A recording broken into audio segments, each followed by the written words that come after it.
Hello, thank you for stopping by my channel.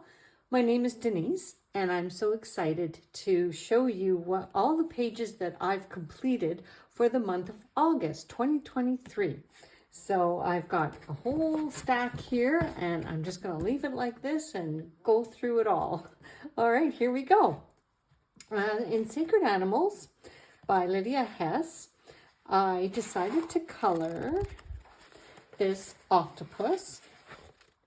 And the sacred sentiment that is on the opposing page here says fluidity, and it says octopus. And going by, I think it was Pixie's Projects, she had a prompt for Ursula because the point was to do a Disney.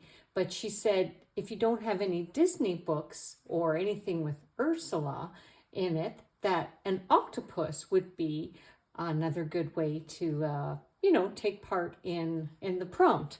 So she didn't say tag, so I didn't put it up on Instagram or tag her. So I'm not really sure. I'm still kind of learning the ropes with tags and prompts and all those kinds of things. So going by that inspiration, this is the octopus. And why I decided and was inspired to color it. I just used Prismacolors. I used a little bit of Stickles for the bubbles and a little bit of Wink of Stella on the octopus here, especially on its face. And that is that for Sacred Animals. I've had this coloring book for a while called Scandinavia. And yeah, they've got this great big price sticker here. I never did take it off. And even years ago when I bought it, I mean, at $15, that even still seemed a little bit pricey for a bargain book. But this book is really lovely. The cover is, let me open the cover here so you can kind of see. It's a laser cut. Like the cover, see how it's see-through? Yeah, so it's really lovely. So on this page is a beautiful turquoise page, and yeah, it has a lovely effect. So drawing inspiration from the turquoise color and this laser cut, I decided to color the page that looks like this, and I decided to color this page. And I wanted to do sort of a bold half and half kind of a coloring idea, and I used a turquoise, it might even be called aqua, metallic acrylic paint to do the background, and then the rest I just used acrylic markers. Oh, and a little bit of distress ink to give just a very light hint of color on the side. So I'm just rotating the page to hopefully catch the light and the shine, and keeping with just a limited palette of the aqua and the turquoise and light, probably like an aqua green color, and that idea. All right, so that is the book Scandinavia, and that's by Zena Shaw. I think this book is still available. Yeah, it's probably, maybe I should tell you what the year is, the copyright. Yeah, it's 2016, so it's been around for a while. But again, if you like the idea of this book, that probably could still get this one. All right, the next one is Coloring It Forward, and this one is the Crenation Art and Wisdom coloring book. And I did one page 2 different ways.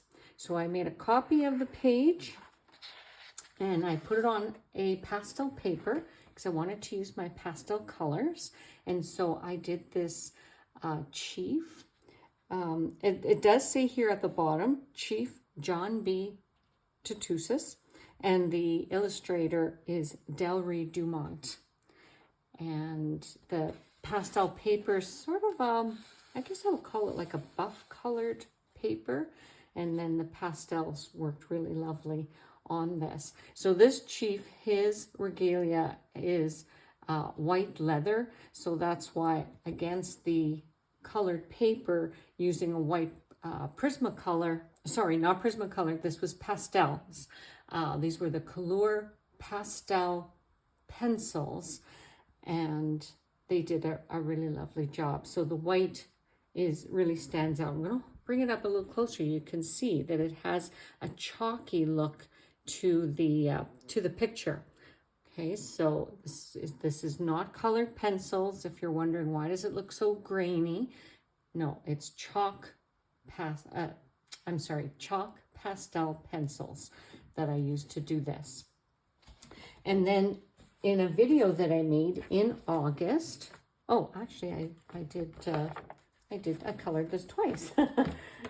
But in the book, this was actually my test run. I wanted to see how it would look before I actually colored it in the coloring book. So that's why I've got actually 3 of the same picture. Now this was a speed color video, and what I used was Prismacolor colored pencils, and the background I used Neo 2 color, those wax crayons that you color it in and then add water to blend it out. And so that is that. So it was like really a completed 3 pages of the same image, just doing it different ways. All right. Oh, let me get rid of that.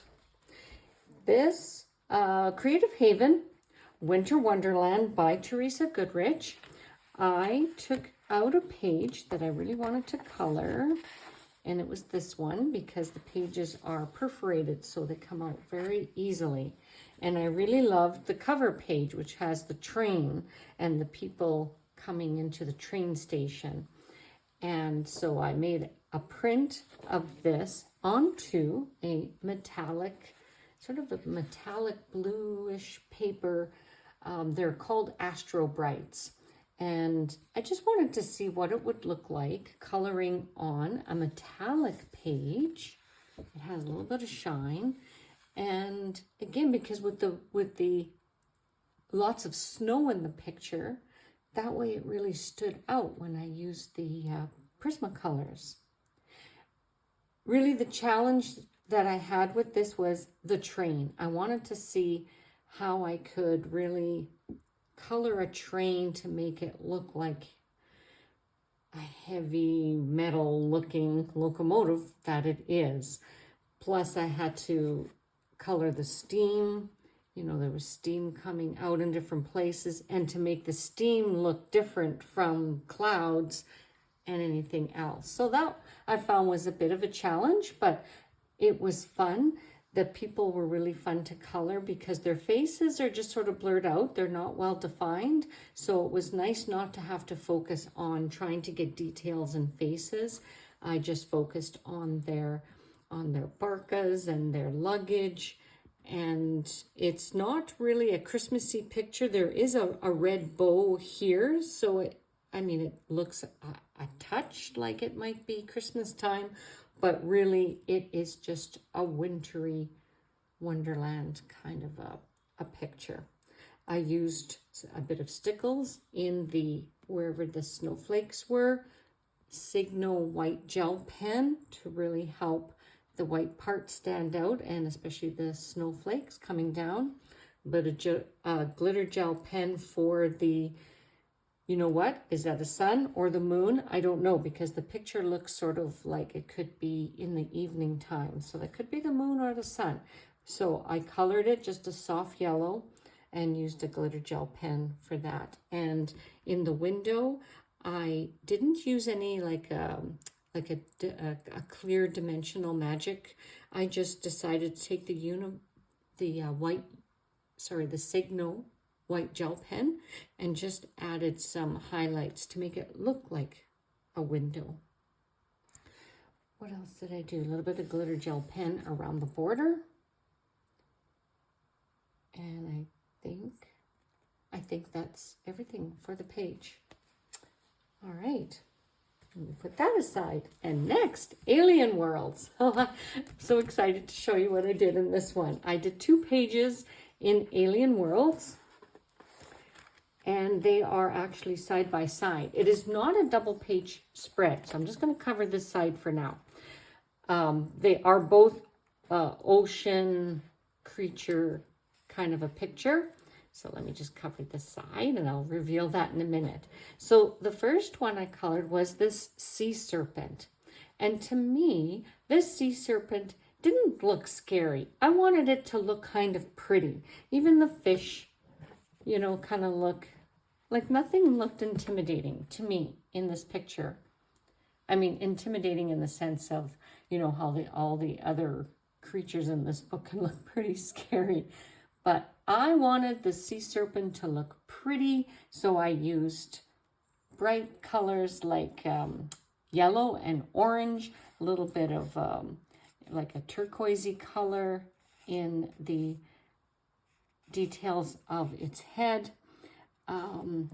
Lots of blue in the background for the smoke coming out of the volcanoes.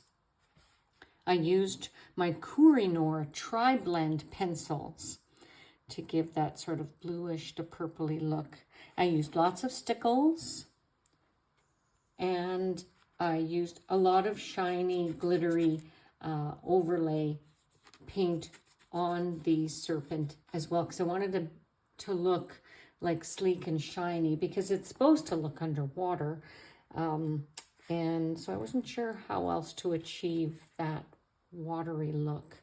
So I thought, well, if I make the sea serpent really shiny, maybe that will help that effect. All right, so that's my pretty sea serpent, or I think it looks pretty.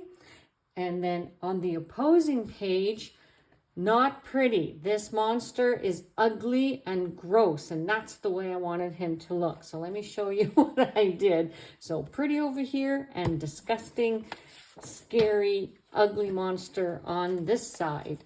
So this is the monster of 1,000 teeth, I think he's called. And I wanted him to look like fleshy and veiny and bloody. And I don't know, do you think I achieved it? I think he's just scary and gross. And he's got these little creatures that he's catching. And this monster is like, or not monster, whatever. This sea creature is, yeah, he's done for. He's heading into the 1,000 teeth into the stomach of this very scary, ugly creature.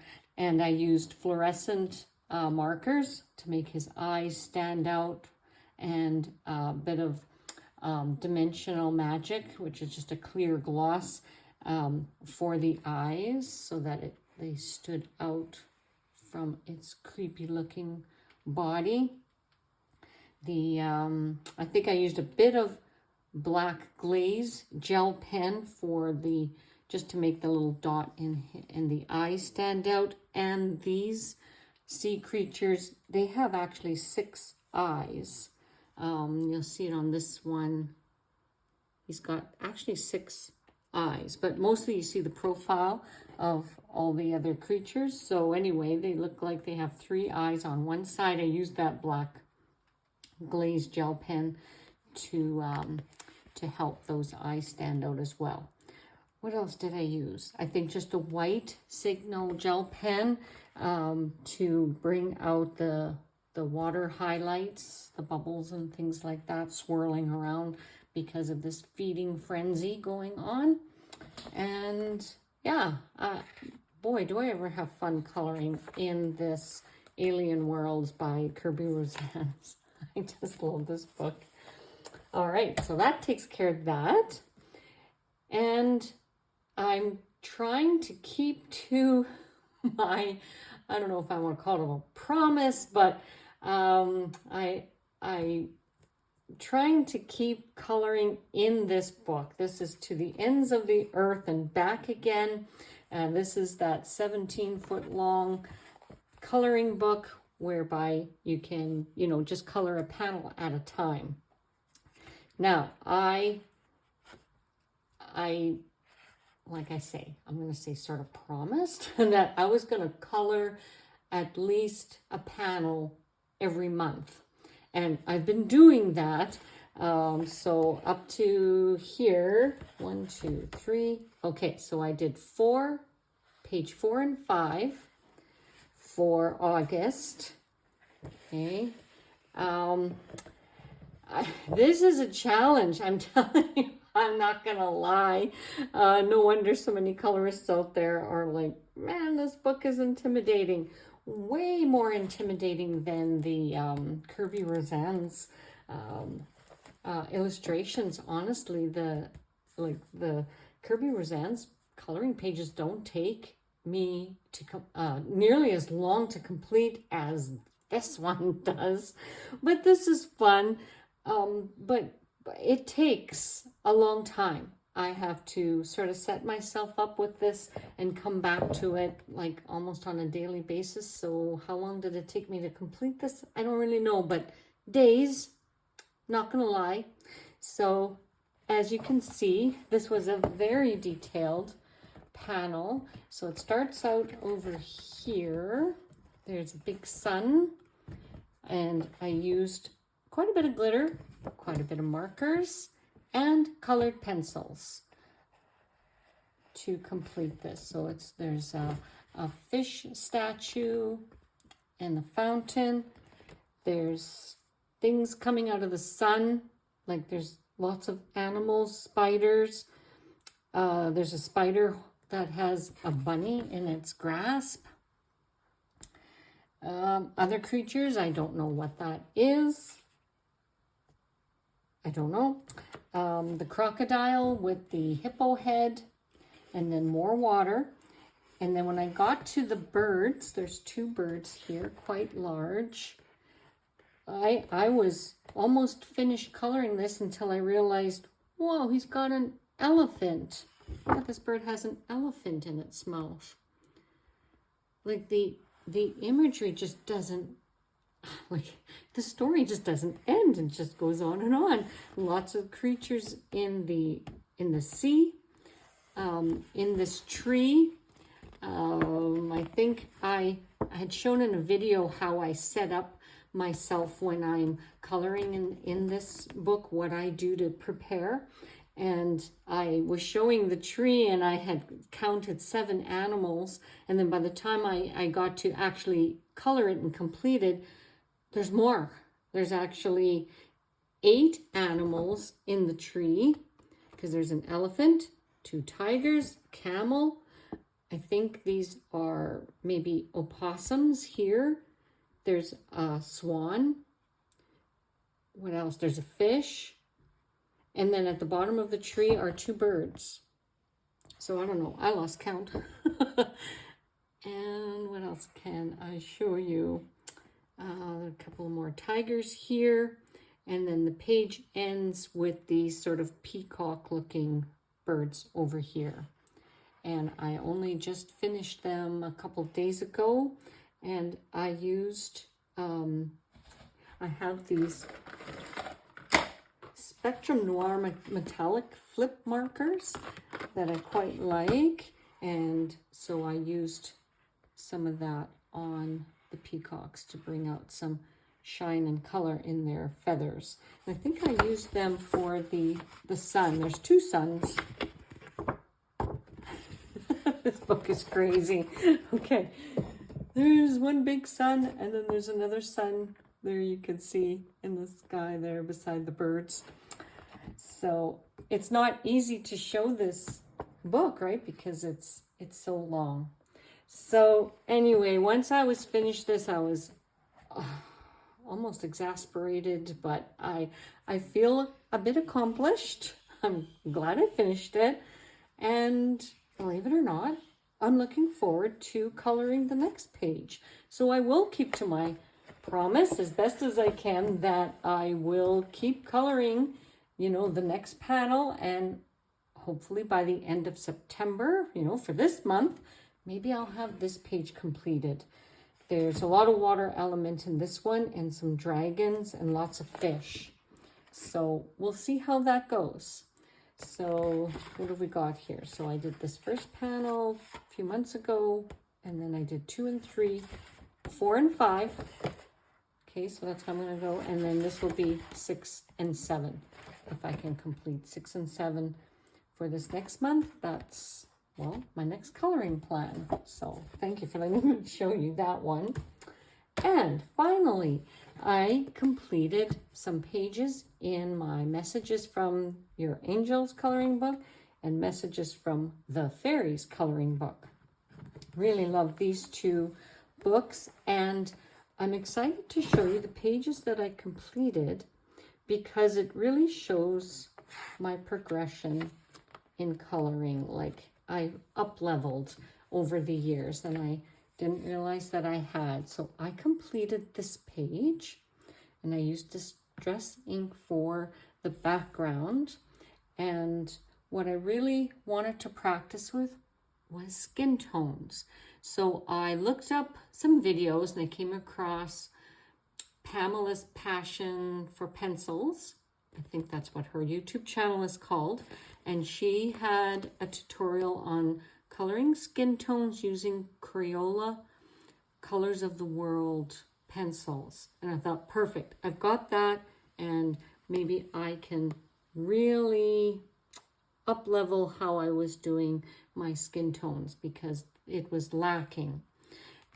So let me compare, let me show you. Okay, let me pick a page here where I'm hoping it really shows. Okay, so let's just look at this page here. See where my skin tones using colored pencils, it's not very good. It looked grainy. I didn't know how to really do skin tones very well at all. And even the background, you see it looks sort of, you know, grainy and sketchy because all I had at the time were colored pencils. So I was doing the whole thing. And not that there's anything wrong with that, right? I mean, we all start out doing what we can and with whatever art supplies that we have. But now that I have so many more to my collection as far as different types of mediums, like distress inks and Neocolor too, and then colored pencils and markers and all kinds of fun things to really embellish the pages. So, okay, look at this, and then look at that. I think it's a big difference. You can tell me, you can say whatever you want in the comments. Doesn't matter to me, good, bad, or ugly. Let me know what you think. If I'm crying in my pillow later on, you won't see that. So, oh, and the other thing too is I noticed that as I'm learning how to do skin tones better, also coloring animals, I think I'm improving on how my animals look.